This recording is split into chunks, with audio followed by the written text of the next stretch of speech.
Magandang gabi po sa ating lahat. Eto, kinakabahan na po agad ako. Okay po, at hindi na po tayo magtatagal para hindi ko po kayang tumagal dito.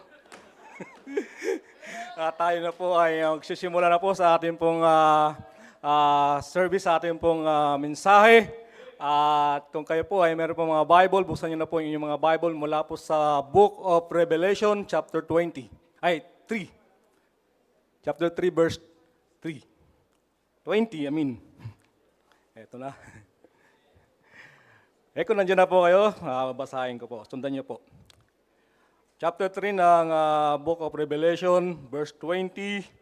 Behold, I stand at the door and knock.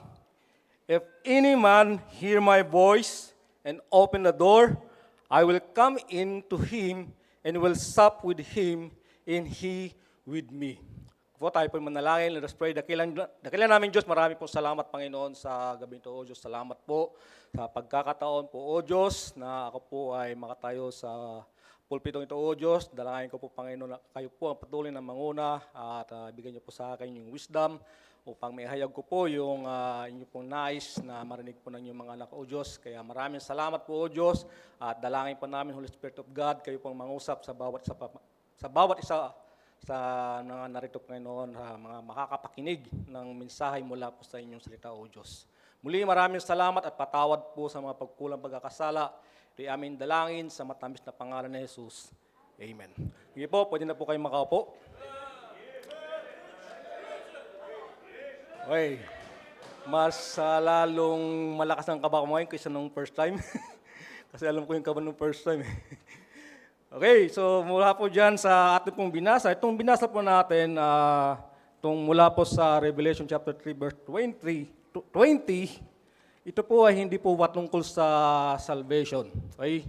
Ito po ay hindi po patungkol sa salvation. Bagamat marami pong gumagamit ng verse na to sa patungkol po sa salvation, pero ito po ay patungkol po to sa church. Okay? Sa church po ng Laodicea. Okay, so kung babasahin niyo po yung context niyan, ay yan po ay part po yan sa naituro na po ni Pastor yung tungkol po sa mga angels of church. So yan po yung Laodicean. So dito po sa verse na to, so ito po ay patungkol po to sa desire ng Panginoon Hesus Kristo para Christ desire for close and deeper relationship with us. So yan po yung kanyang nais. Kaya nga po sa binasa po natin, sabi ng Bible, Behold, I stand at the door and knock. If any man hear my voice and open the door, I will come into him and will sup with him and he with me. So yung sup po dyan, di ba, sa Old Testament, sa Old Ancient po, ay pagka sa hapunan po, pag nag-share po ng pagkain niya po ay napaka-importante po sa tao. Yung importanteng tao na pinaghainan po ng pagkain. So dito po sa chapter na to, ay sa verse na to, so in the Bible ancient, sa Old Testament po, yung mga Oriental, so most of the people po kasi sa Bible, sa Old Testament, ito po ay mga Oriental, mga tao. Dito po ay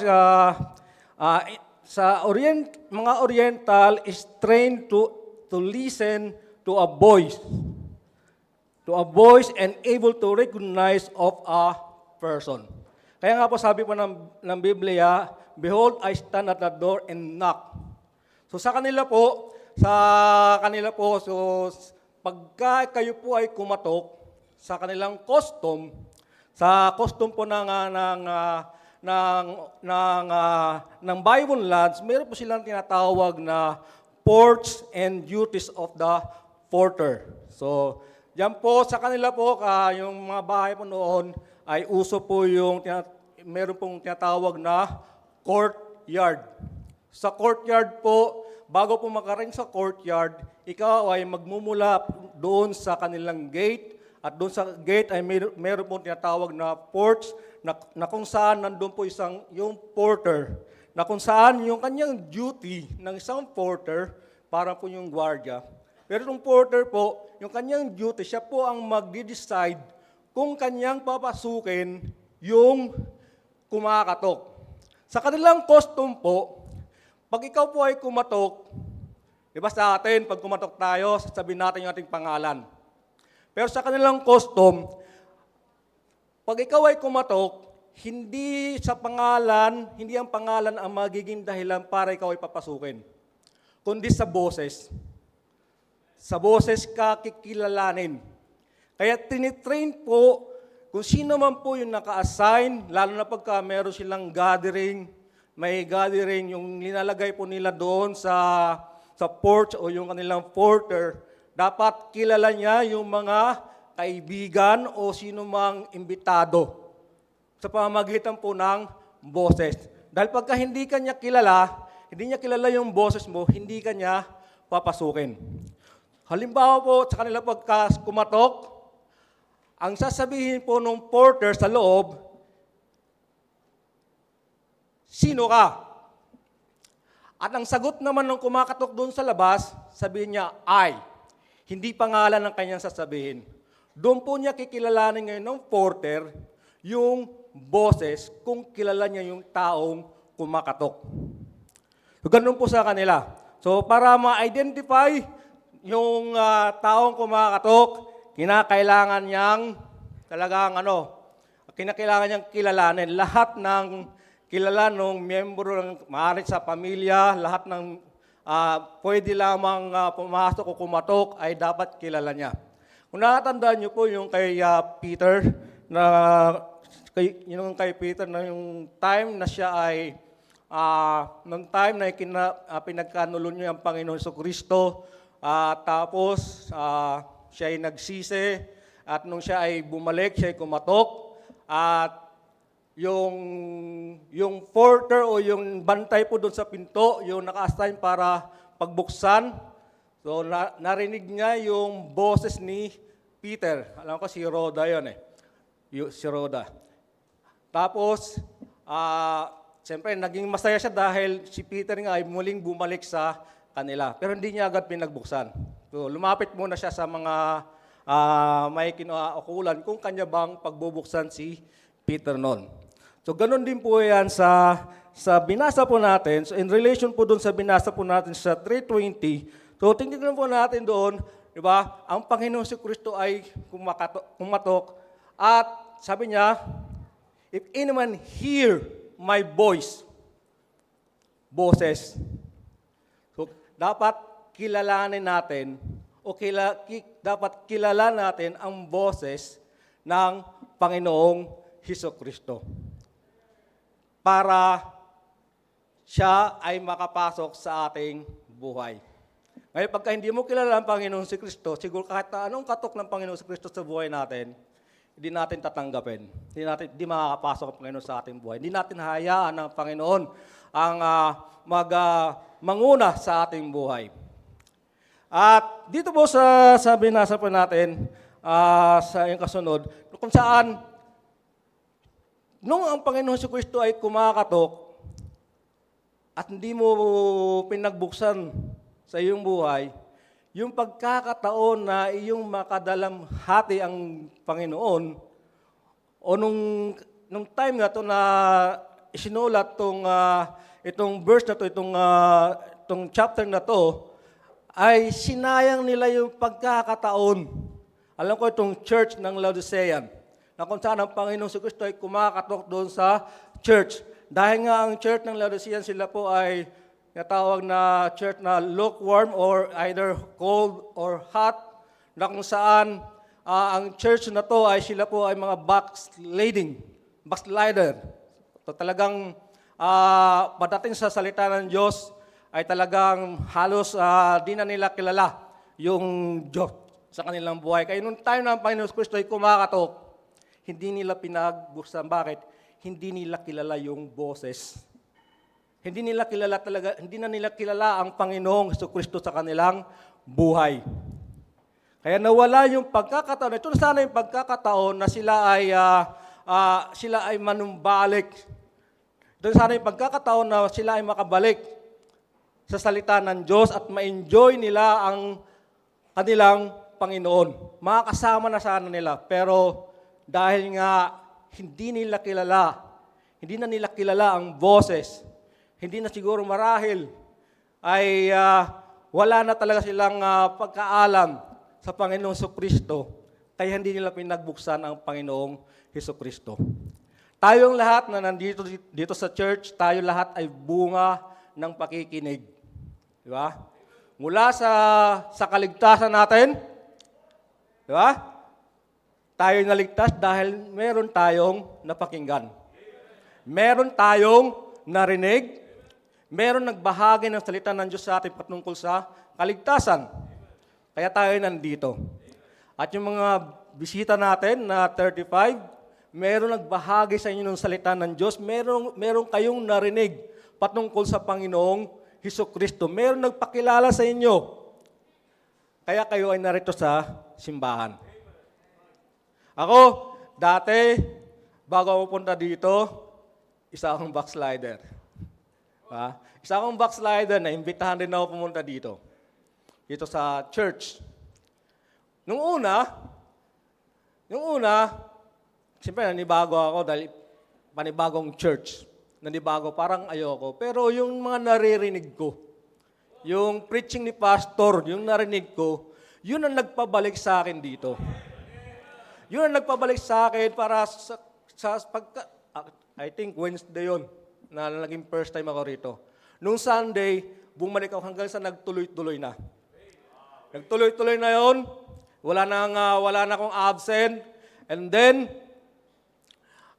mga ilang buwan, nagkaroon ng Balikatan 2005. I think 29 years old ako na noong time na yon. So, bata pa ako noon. Yun. So, yun, laging inano yung balikatan.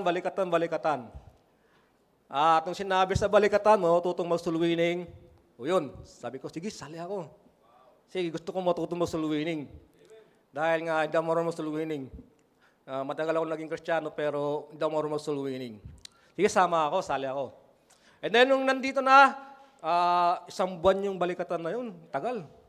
Isang buwan. Ang balikatan noon. Ngayon, isang linggo lang kayo. No, talagang isang buwan na nandito kayo sa simbahan. Noon, sa dami ng mga mensahe, dumating yung time, ang mga mensahe patungkol na sa pagpo-full time, sa pagbibigay ng buhay. Nire-refuse ko yun. Binabaliwala ko yun. Ayoko. Ang gusto ko, matutulong ako mag-soul-winning. Yun naman ang gusto ko noon, kaya ako sumali. Pero dahil sa lagi kong naririnig at naririnig ko, yung mga mensahe na aking naririnig, nakapag-decide po ako ng mag full-time. Okay? So, ang tanong, brother, paano ba natin malalaman na kumakatok sa puso natin ang Panginoon o ang Diyos? Paano ba natin malalaman na ako ay kinakatok ng Panginoon? Simple po. Sa mensahe. Siyempre. Sa naririnig po natin dito sa pulpito. Nababasa natin sa Bible, sa mga naririnig natin sa mga programa ng ating church. Yan po yung mga mensahe na kung saan yan po yung pagkakataon na ikaw ay magkaroon ng pagkakataon na makasama mo ang Panginoon. Ang Diyos ay iyong buhay. Pagka yung pinagbuksan mo sa buhay mo yung mensahe, tinanggap mo yung mensahe, naging open ka doon sa mensahe, tinanggap mo, niyakap mo yung mensahe, yan yung time na kung saan na ikaw ay nakakasama mo ang Panginoon. Nakakasama mo sa hapag lamesa. Hapag lamesa ba tama? Hapag kainan. Yan. Sa hapag kainan. So, di ba? Mostly na minsan pagka nag-i-invite kayo ng mag-invite sa bahay na kumain, dinner. Sa dinner nangyayari yun, di ba?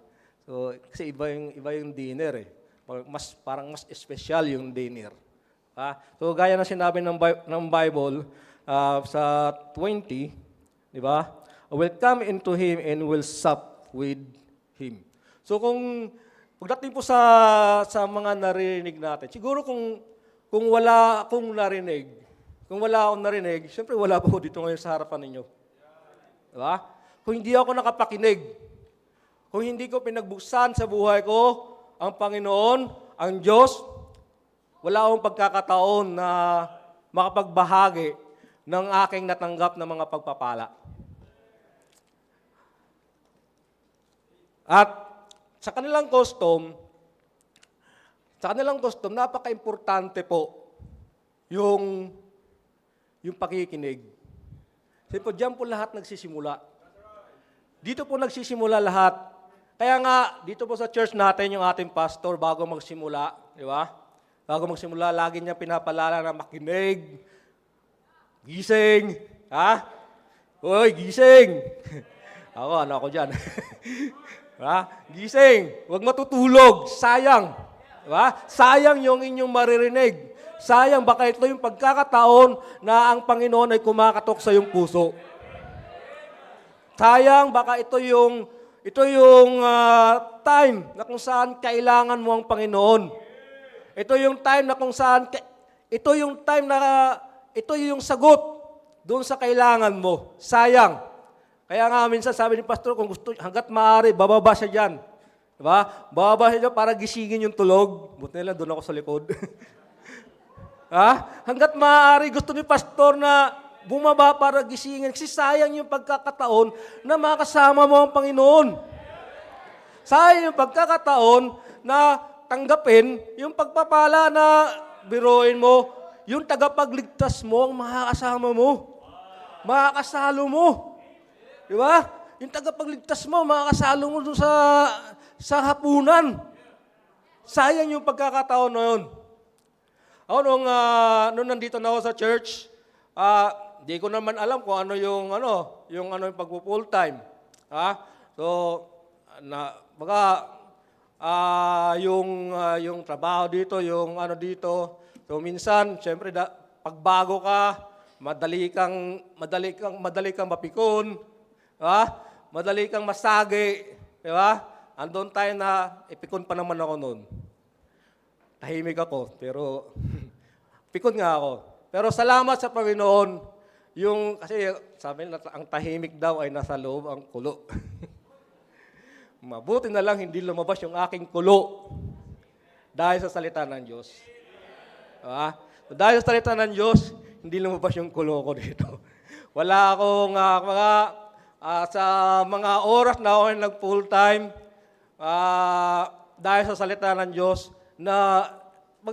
nabago. Diba? Nabago yung aking ugali. Diba? Aking ugali. Kasi pagka tahimik na, bigla na lang daw sumasabog yan. Pero salamat sa Diyos, hindi naman ako sumabog. Nang ilang taon ako na nag-full time dito. Ilang taon na ba ako dito? 2005? 20? 26. Well, 26 na ako sa March na full time. So, mas mahiyain din ako. Mahiyain ako noon. So, kala ko doon magtatagal. Kasi sa dami ng tao, hindi ako sanay sa tao, ayoko sa tao noon. Pero dahil sa mga napakinggan ko, di ba? Nanatili ako. Di ba? Hindi naging hadlang yung aking dala-dalang katauhan mula noon sa labas, yung pagiging tahimik ko, hanggang ngayon tahimik pa rin naman ako eh. Pero nga, sabi ko sa inyo, hindi na lumabas yung aking kulo. Wala na yon. Nabago na yon. At yun pinagpasalamat ko. Kasi nga kung siguro, kung lumabas yun, hindi ko alam kung anong nangyayari sa akin. Baka nawala na ako rito. Diba? Baka yung sama ng aking ugali, nailabas dahil sa hindi ako natulungan ng salita ng Diyos, baka wala na ako sa simbahan. Diba? Pakalat-kalat na rin siguro ako doon. Diba? So bago ako napunta dito, mabait naman daw ako. Mabait naman daw ako. Mabait. Hindi ganun kaganda yung istorya ng buhay ko kasi mabait naman daw ako eh. Kaya lang, di ba? Yung pagiging mabait, nawawala yan eh. Nawawala yan. Nung kabataan, nung high school ako, bahay-eskwela lang ako. Pero nung nagkatrabaho na ako, parang doon ako nagsimula na magkaroon ng bisyo, matutong magsugal. Na ako sa sugal noon. Pero salamat at napunta ako dito sa simbahan. Kaya hindi yung sinasabing kabaitan, hindi yan natin pwedeng panghawakan. Dahil yung kabaitan na yan, yung mabait na yan, pagka walang narinig na salita ng Diyos, mawawala yan. Mawawala yung kabaitan na yan pagka wala yung salita ng Diyos na pwedeng magbago. So, yun nga lang. Ang nangyari nung nangyari sa akin dito, medyo natuto na ako magkipagsalamuha sa mga tao. Siyempre, kailangan kong gawin yun. Kailangan kong makipag-usap dahil kailangan kong gawin yung gusto kong mangyari na matutong mag-soul winning. Diba? Siguro kung hindi dahil sa soul winning, hindi ako, wala akong taong makakausap. Kasi lang talaga ako, nasa bahay lang talaga ako. Hindi ako mahilig makipagbarkada. So wala talaga, hindi talaga ako mahilig sa tao, ayoko sa tao noon. Pero nung nandito ako sa simbahan, lahat yun ay nagbago. Lahat yun ay nagbago dahil sa salita ng Diyos, dahil doon sa napakinggan ko. At yun ang nagbago sa buhay. Dahil hinayaan ko, dahil nakilala ko ang Panginoon, nung oras na siya kumatok sa buhay ko, siya ay aking pinagbuksan. At yun nga, so sa dami ng pagkakataon na ang Panginoon ay nakikipag-usap sa atin sa pamamagitan po ng kanyang salita. Pamamagitan po ng ating pastor, doon po natin marinig yung mga tinatawag natin invitation yun, di ba? So tayo yung ina-invite. Pero ang Panginoon po ang kumakatok. Pagka ang ating pastor ay nagsalita na po rito. Yung mga features na ginagamit. Yan po yung time. Kaya wag po natin sasayangin. Ako minsan, ako dyan eh. Tawag dito. Ano tawag doon? Nakalimutan ko. Salarin ako dyan. Salarin. Ganyan na lang. Salarin ako dyan. Yung minsan binabaliwala, yung iyong napapakinggan dahil nakakatulog. Minsan binabaliwala natin yung ating napapakinggan.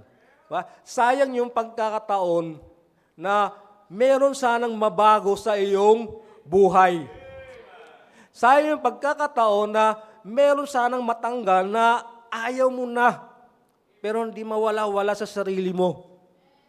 Diba? Mahirap magbago pagka walang tulong ng salita ng Diyos.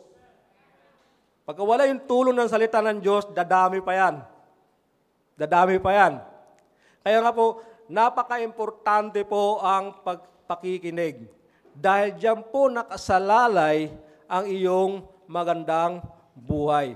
So sa kanilang custom, yung porter, sa kanya po nakasalalay yung kaligtasan ng mga tao na nasa loob ng courtyard. Sa kanya po nakasalalay. Sa kanilang custom po kasi, sa noong unang panahon, matataas po yung kanilang mga pader. So hindi po basta-basta makakapasok sa isang bahay. So malaki po kasi ang nila natawag na lalo pagka mga mayayaman, malaki po yan. So meron po silang parang palasyo nga po O maging yung kanilang church ay meron pong pader na mataas tapos malapad po na po, yung guard ay pwedeng maglakad po dun sa taas, magpaikot-ikot. So kaya hindi basta-basta makakapasok ng tao, maliban na lamang doon sa porter na naka-assign, doon sa door. Na kung saan siya po ang magdi-decide kung sino yung kanyang papasukin. Ganon din po sa buhay natin. Tayo po, sa atin po nakasalalay yung buhay po natin. Sa sarili din po natin nakasalala yon. Dahil tayo po magdi-decide kung sino po, kung ano po yung ating papasukin po sa ating buhay. Dito po sa church, yung katuruan po na tinuturo dito, siyempre yun po dapat yung ating tatanggapin. Mahirap po tumanggap ng katuruan na nanggagaling po sa iba. Kaya po, napaka-importante po na ikaw po ay kung ano po yung tinuturo ng ating pastor, yun lamang po dapat yung ating pinapakinggan. Kasi pagka ikaw ay nakinig sa iba, baka maguluhan ka, baka mayroong gagaya ng boses. Diba? Mayroong gagaya ng boses. Diba? So, baka papasukin mo yung maling katuruan. Pagka ikaw ay nagtumanggap na ng maling katuruan na hindi katuruan ng ating simbahan, ano mangyayari sa'yo? Pwede kang mawala. Pwede kang umalis. Hindi mo na makikita yung gantong kapatiran. Kaya po nakasalalay sa'yo yung sarili mo ring buhay. Depende yan kung paano mo tanggapin o kung papasukin mo ba sa buhay mo ang Panginoon. Yung mga mensahe na ating naririnig. Kasi minsan sa dami ng mga mensahe, parang baliwala na lang. Minsan binabaliwala na natin yun. So, ilang mensahe ba meron tayo sa isang linggo? 3. Diba? Wednesday, Sunday, 2. Meron pa tayo mga program. Kaya nga nakakatulugan na. Diba? Dahil minsan nauulit. So dahil nauulit, binabaliwala na. Kaya lang, nung inulit, yun yung pagkakataon na yun ay kailangan mo. Yun yung pagkakataon na kailangan mo pala yung time na yun, yung salita ng Diyos na iyong narinig. Diba? So, nung tayo po, diba, yung salita ng Diyos na atin po napakinggan, so yung pagdating po sa pakikinig, di ba? So sa pakikinig, upon hearing the voice of God, diba? Dito po ay hindi lamang po basta magkaroon po tayo ng recognition, but tayo po ay magkakaroon po ng yung obedience, di ba?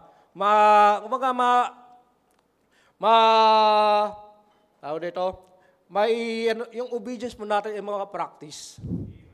Ma-practice po yung ating obedience dahil sa ating pakikinig. Diba? Siyempre, pag meron kang napakinggan at merong mensahe at merong pinagawa sa'yo ng mensahe, ito yung time na ma-practice mo yung iyong obedience. Diba? Mula nung ikaw ay naligtas, nung una mo narinig yung salita ng Diyos, may nag-share sa'yo, in-invite ka, sumunod ka. And then, yung iba, nabahagian na dinil kayo ng baptism, nakinig ka, sumunod ka. At yung unang pagsunod ay ginawa mo. Then after nun, tuloy-tuloy na. Di ba? Tuloy-tuloy na. Kumbaga, pagdating po sa salita ng Diyos, merong nabibuild sa'yo. So, may nabibuild sa'yo. So, gaya nga po na sabi ng Bible, sa salita ng Bible, mula po sa John 10:27, my sheep hear my voice, and I know them, and they follow me. Diba? So, dahil po sa salita ng Diyos, dahil sa iyong pakikinig, ikaw ay sumunod. Natuto kang sumunod. Diba? Meron kang mga natutunan dahil sa iyong pakikinig, dahil sa mga narinig, at di mo hinayaan na yung iyong napakinggan ay umalis ng binaliwala mo. At hinayaan mong umalis, tinalikuran ka dahil hindi mo tinanggap yung pagkakataon na yon. At dahil sa pakikinig natin, di ba? Sa pakikinig natin, Upon hearing the voice of God, God provide guidance. Ba? Lagi, baga, sa pakikinig, ba? Pagka merong instruction, di ba? Pag merong instruction, so siyempre dapat marinig mo yung instruction. Kung maliban sa mayroon kang nababasa, narinig mo dapat yung instruction. Ngayon pagka hindi mo tinanggap yung instruction, magkakamali ka. Di ba? Magkakamali ka. So pag nagkamali ka, dahil hindi mo pinakinggan yung instruction, hindi mo tinanggap, so ano nangyari? Mali. So pagka mali, walang tama. Magkakaroon ka ng tama. Di ba? So ganun po mangyayari sa atin. So tayo po, dito sa church po natin, tayo din po ay tinitrain ng ating pastor.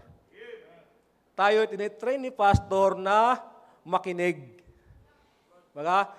Kaya nga, lagi natin tuwing Sunday, every after Sunday, Wednesday, makinig. Lagi siya sabi ni pastor, makinig. Bakit? Kailangan mong makinig. Dahil pag hindi ka nakinig, wala kang maririnig na wala kang susundin, wala kang guidance, kung ano yung gagawin mo, wala kang instruction na susundin. Dati, may mga times na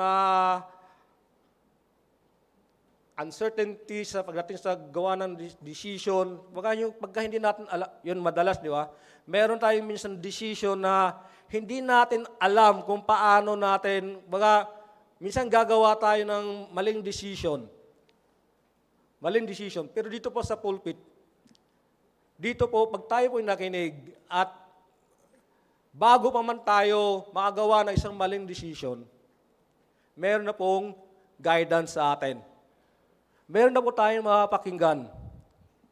Meron na pong salita ng Diyos na inihahayag dito sa ating church.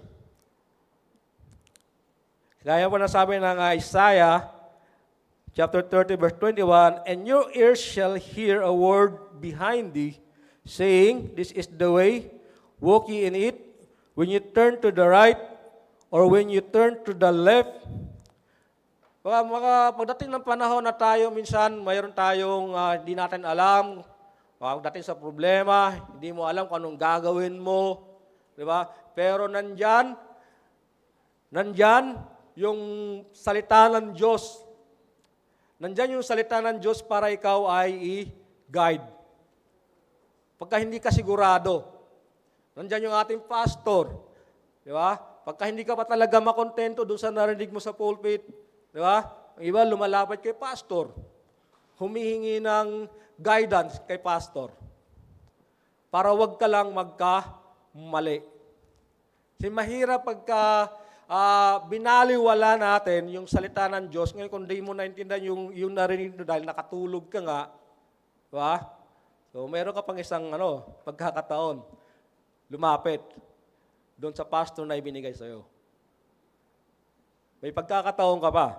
Pero pagka binaliwala mo, at yung mga uncertain natin na mga decision, at pag tayo ay gumawa ng mga bagay, mga decision na hindi natin alam, na hindi kasama ang Panginoon sa ginagawa natin decision, sigurado, ikakasira ng buhay mo yan. Ba? Sigurado, ikakasira mo yan, at siguradong dadalhin ka sa hindi tamang landas. So, salita ng Diyos, lagi kang dadalhin sa tamang landas. Sa tamang daan ng iyong buhay. Siguro kung ako ay hindi nakinig, siguro kung hindi ako nanatili sa simbahan, siguro sira ng buhay ko noon. Ngayon, diba? Maaring siguro talaga ako. Kasi medyo naalik na ako noon sa tongit. Sa tongit. Diba? So, alam niyo ba yung pagka naadik sa ganyan laro? Minsan ayaw mo nang bahala na, hindi ka makakain. Nailipasan ka ng gutom. Di ba? Hanggat may pera ka, maglalaro ka, magsusugal ka. Ganun po yung addiction ng sugal na yan. Hanggat may pera ka, hindi ka ayaw. Pero yung iba pag nanalo, umaayaw na. Pero pag ikaw ay natalo, talagang hindi ka ayaw. Hindi ka nakakain ng oras ng kainan, marahil ganun mangyayari sa akin. Diba? At hindi ako napakinawangan ng Diyos. Ang nakinabang sa akin, yung Diablo. Kung binaliwala ko yung napakinggan dito at kung hindi ako nanatili. At kung di dahil sa salita ng Diyos na akin napakinggan, hindi ako mananatili dito sa simbahan. At pagka kung binaliwala ko yung salita ng Diyos na akin narinig, wala ako ngayon sa inyong harapan. Yung pagkakataon, hindi ko sana mararasan yung kaba na meron ako ngayon. Nanginginig yung tuhod ko. Ha? Hindi ko sana maranasan yun. Kung hindi ako nakinig. Kung binabaliwala ko yung pagkatok ng Panginoon, ng Diyos sa buhay ko, wala ako dito. Hindi sana ako ganito kagwapo. Ha? Alam mo, pag ikaw ay nasa simbahan, pag ikaw ay nasa simbahan, nagiging maayos yung ating physical. Gumaganda ang babae, gumagwapong lalaki. Sorry, ako nga nandito. Totoo po yan. At nakakabata. Nakakabata pa ikaw ay natili doon sa simbahan, parang ang tagal mo tumanda. Ganun po ang gagawin sa iyo ng salita ng Diyos, hindi ka ipapahamak. Ganun ang gagawin sa iyo ng Panginoon, hindi ka ipapahamak. Kung manatili ka doon sa iyong napakinggan. Hindi katulad ng mga ng church ng Laodicean, na kung saan nirefuse nila yung Panginoon. Hindi nila pinagbuksan. Hindi nila pinagbuksan. So kung narinig nyo yun, yung preaching ni Pastor about sa church ng Laodicean, na kung saan talagang iniwan niya dahil talagang hindi na binaliwala ang salita ng Diyos. Kaya nga po, huwag po nating basta-bastahin kung ano po yung ating napapakinggan. Huwag po natin baliwalayin yan. Kasi yan po yung pagkakataon para lalo po natin makilala ang Diyos sa buhay natin. Para lalo po natin maintindihan ang Diyos sa buhay natin. That I know Him. By hearing the Word of God. So, saan ba natin makikilala ang Diyos? Paano ba natin makikilala ang Diyos? Walang iba kundi sa salita ng Diyos, sa pakikinig. Di ba? Sa lahat naman, di ba? Sa tao. O pagka meron kang may nagustuhan ka. Di ba? O paano malaman na siya ay ganyan? Di ba? Siyempre, meron kang napakinggan. Di ba? So, sa lahat ng pagkakataon, napaka-importante ang pakikinig. Napaka-importante ng pakikinig dahil yan ang magbibigay sa iyo ng direction. Yan ang magbibigay ng information sa iyo. Diba? So, sa lahat ng pagkakataon, para maging maayos ka, huwag mong baliwalain yung iyong napakinggan dito po sa simbahan natin. Dito po sa church natin. At higit sa lahat, huwag kayong magkakamali na magbukas ng inyong pinto. Bakit? Magkakamali. Baka tumanggap kayo bukas lang kayo ng bukas ng pinto, hindi nyo kilala yung inyong pinapasok. Diba? Bukas kayo ng bukas ng katuruan. Diba? Dito na kayo nagsisimba. Pupunta pa kayo sa ibang simbahan. Mayroong ganun. Mahirap yung ganun na meron kang ibang katuruan maliban sa katuruan ng simbahan kung saan naroon ka. Confusing yun sa'yo. Diba? Naging dalawa tuloy problema mo. Diba? Problema ka tuloy. Kaya ingat din po sa pagbubukas. Lalo na ng mga nasa paligid. Baka kahit meron kang kasama sa church, maling sinasabi, Ba? Siyempre, yung mga tinatawag na mga chismis, ba? Yan. Pagka ikaw ay nagbukas dyan, nako, sira.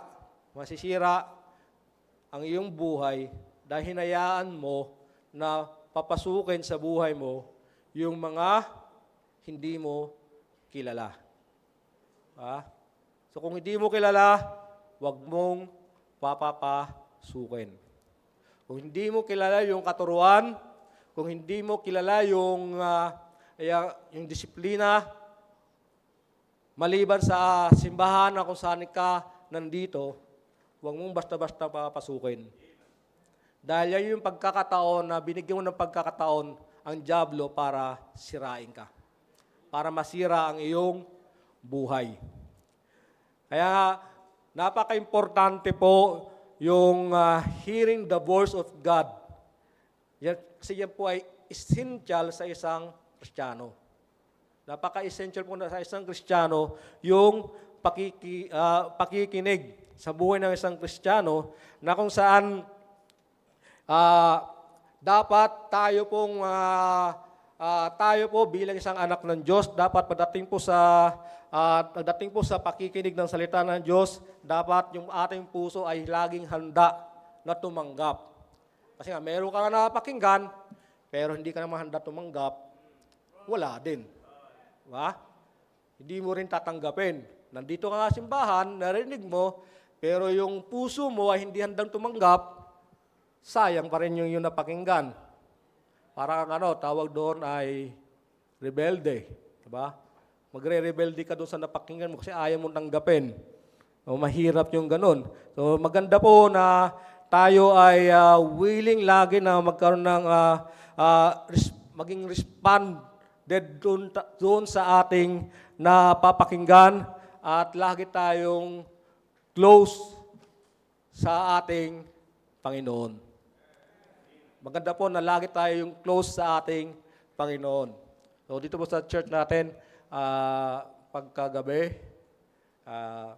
yung mga malapit kay pastor, sabi nga nila, habang lumalalim yung gabi, ay sila ay nakakapaghukay. Pag lumalalim, meron kang mahuhukay na ginto mula po sa ating pastor.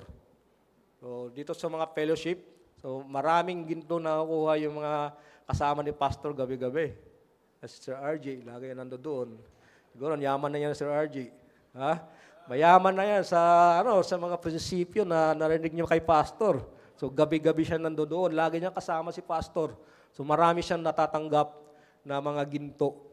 So, yan po yung mga bagay na kung saan pagka tayo binaliwala yung ating napapakinggan at hindi tayo handa tumanggap at hindi tayo close doon sa ating Panginoon, sa ating Diyos, sayang po yung pagkakataon na ikaw ay lumago at manatili. At lalo ka pang mapalapit dapat sa Panginoon. At magampanan mo yung dapat mong gawin. At manatiling maging maayos yung iyong buhay at lalo kang maging masaya. Kasi merong na dito sa church na hindi sila masaya. Totoo po yan. Meron dito na hindi sila masaya. Bakit? Hindi sila handang tumanggap nung kanilang napapakinggan. So binabaliwala. Pupunta nga simbahan, hindi masaya. Ayaw, hindi handang makinig ng salita ng Diyos. So ibig sabihin, hindi niya talaga kilala yung kanyang Diyos. So kung hindi siya handang tumanggap ng salita ng Diyos, hindi niya talaga ganun pa kakilala ang Diyos. Kaya nga yung programa natin ngayon, di ba, ng ating church, that may I know Him. Diba? Talagang kikilalanin natin sa buhay natin yung Diyos. Ano ba yung naging epekto ng salita ng Diyos sa buhay natin? So yun po yung sa buong taon. So yan po yung programa ng ating church para lalo pa po tayong maging maayos sa harapan ng Diyos o lalo pa po tayong mapalapit. Lalo tayong maging close sa ating Panginoon. So yun lamang po. Marami pong salamat. Tayo po tumayong lahat. Let us pray. Dakilan namin Diyos, marami pong salamat Panginoon sa Gaminto Audio. Salamat po sa inyong salita Panginoon. Salamat po sa mga napapakinggan po namin salita ninyo O Diyos, na kung saan ito po ay nagpapanatili at lalo po kami mapalapit sa inyo Panginoon. Kaya maraming salamat sa aming pastor na patuloy pong gumagawa ng mga programa upang kami Panginoon ay manatili at lalong ma-inlove sa inyo O Diyos. At ang aming buhay, Panginoon, ay lalo po namin ibigay sa inyo, Panginoon. At kayo po lamang ang aming pong dapat na pakinggan po, O Diyos. Maraming salamat sa simbahan na ito, O Diyos, na kung saan patuloy po na nagtuturo, patuloy po naghahayag ng inyong salita, Panginoon. Kaya hiling po namin, Panginoon, na kayo po ang patuloy na mangunat sa bawat anak ninyo, Panginoon. Ang bawat isa na kung saan kayo po ay manalangin, dalangin po namin, Panginoon, na ang lahat ay bigyan niyo po ng pusong mapagkumbaba para, Panginoon, sa inyong salita. Muli, ito ay aming dalangin sa matamis na pangalan ni Jesus. Amen.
Dakilang Diyos, makapangyarihan po sa lahat. Salamat, Panginoon, sa mensaheng napakinggan po namin.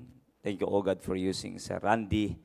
Maraming salamat po na muli niyo po kaming pinaalalahanan about sa kahalagahan po ng pakikinig ng inyo pong salita. Maraming salamat, Panginoon, na muli niyo pong pinaalala po sa amin na once na kami po ay nagkaroon ng problema sa pakikinig, magkakaroon po kami ng problema sa Kristiyanong buhay po namin. Kaya, Panginoon, patuloy niyo po kami pagkaluban ng willingness, Panginoon, na matuto sa inyo pong salita. At patuloy po kami na maging sensitibo, Panginoon, sa inyo pong tinig po, Panginoon. At hindi po lahat ng tinig ay tunay nga po, tatanggapin po namin, tatangkilikin po namin. Nag-iisang tinig lamang, Panginoon, ang dapat po amin tangkilikin na maglalagay po sa amin sa kaayusan. At wala pong iba kundi ang tinig po ninyo, Panginoon. Maraming salamat po at patuloy niyo pong i-bless si Sir Randy, kanyang family, maging ang mga ministry pinagkatiwala niyo po sa kanya, patuloy po na maging productive po, Panginoon. Muli po, maraming salamat sa pag-abot niyo po ng pangangailangan po naming spiritual ngayong gabi. Patawad po sa mga kasalanang nagawa. In Jesus' name we pray. Amen, amen. I hope na lahat po tayo na bless sa mensahe na pakinggan po natin. Amen. At alam niyo po, napakaganda po ng mensahe. A very powerful message, mga kapatid. Pag pinag-aralan niyo yung context, andun yung willingness ng Panginoon eh.